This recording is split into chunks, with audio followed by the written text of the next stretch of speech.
Ang mabuting balita ng Panginoon ayon kay San Lucas. Nang sumapit ang araw ng kanilang pagtupad sa seremonya ng paglilinis ayon sa kautusan ni Moises, pumunta sila sa Jerusalem.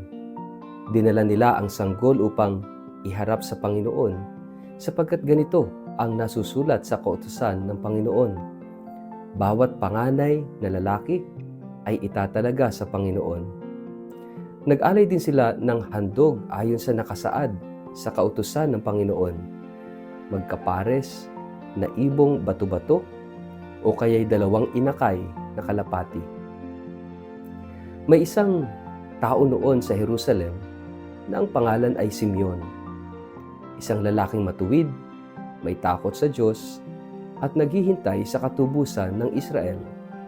Nasa kanya ang Espiritu Santo.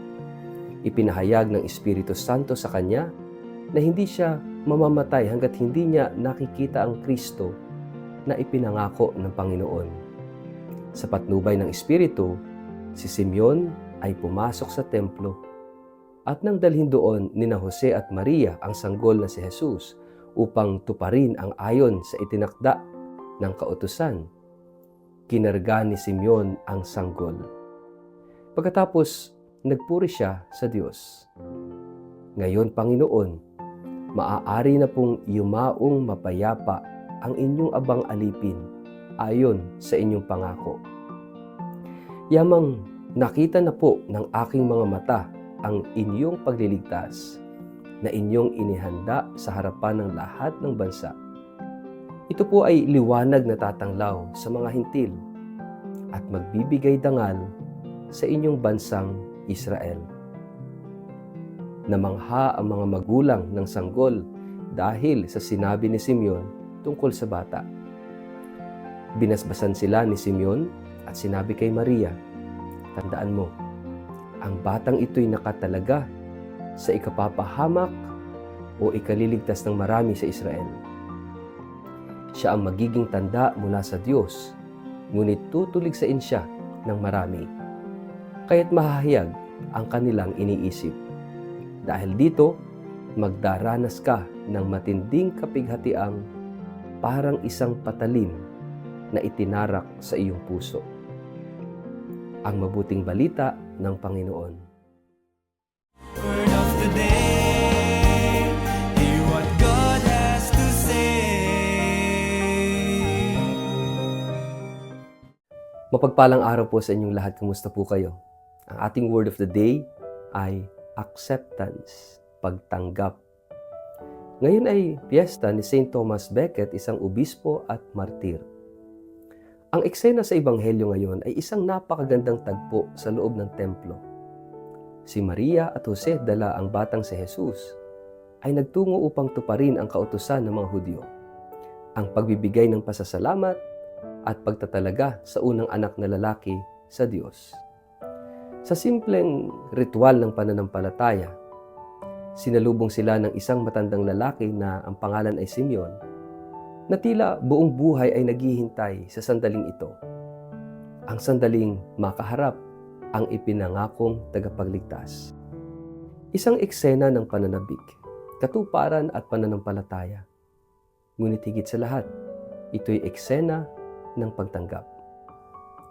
Si Simeon ay larawan ng isang taong matagal nang naghihintay, hindi lamang sa sagot sa panalangin, kundi sa katuparan ng kanyang pag-asa. Subalit, sa halip na isang makapangyarihang hari, isang sanggol ang dumating. At sa kabila ng tila kabalintunaan ng larawan ng kaligtasan sa anyo ng kahinaan, tinanggap niya ito, buong puso, may pasasalamat at may pananampalataya.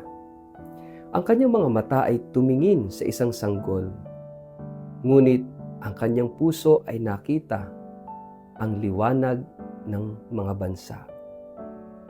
Sa pagninilay natin sa oktaba ng Pasko, sa gitna ng kasayahan, mga ilaw ng kapistahan, hinihikayat tayo ng Ebanghelyo na tanungin ang ating sarili.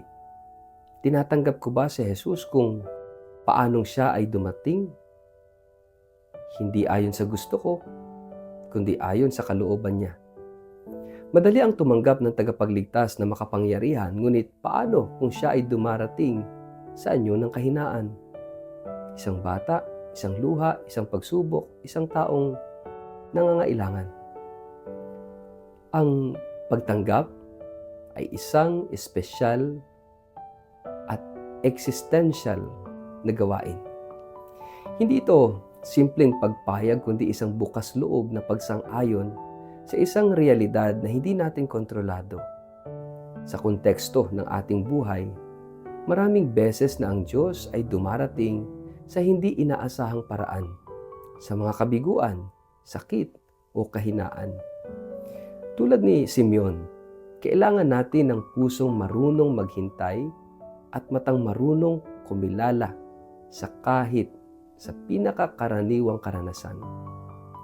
Naroon ang Diyos, ngunit higit sa lahat, kailangan natin ng tapang na tumanggap. Hindi lamang ng biyaya, kundi pati ng balita ng krus. Hindi ba't kamangha-mangha na ang propesiya ni Simeon ay hindi lamang isang pagpupugay, kundi may kasamang babala. Sinabi niya kay Maria, isang tabak ang tutusok sa iyong kaluluwa. Sa puso ng Pasko ay may krus at sa gitna ng pagdiriwang ay may paanyaya ng sakripisyo. Ang pagtanggap sa Diyos ay hindi lamang pagtanggap sa kanyang kagandahan, kundi pati na rin sa kanyang daan. Daang makipot, daang puno ng hamon, ngunit daang tiyak na patungo sa kaligtasan. Sa kapistahan ni St. Thomas Becket, isang obispo at isang martir na nanindigan para sa pananampalataya sa gitna ng politikal na tensyon, pinapaalala sa atin na ang pagtanggap sa katotohanan ay may halaga. Tulad ni Simeon, tulad ni Tomas, tayo ay tinatawag hindi lamang tumingin kay Kristo, kundi yakapin siya kahit pa ito'y mga hulugan ng paghihirap. Ang tunay na pananampalataya ay hindi lamang pagsang-ayon sa mabubuting bagay, kundi pagtanggap sa kabuuan ng plano ng Diyos kahit hindi natin ito lubos na nauunawaan.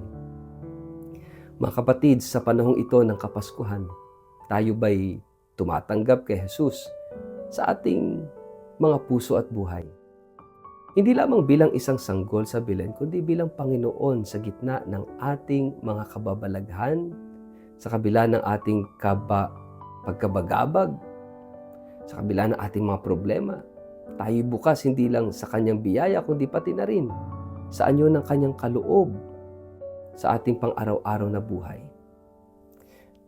May mga bahagi ba ng buhay natin na hirap pa rin tayong tanggapin? Mga sugat, pagkukulang o hamon na maaring daanan ng biyaya ng Diyos kung ating bubuksan ang ating puso.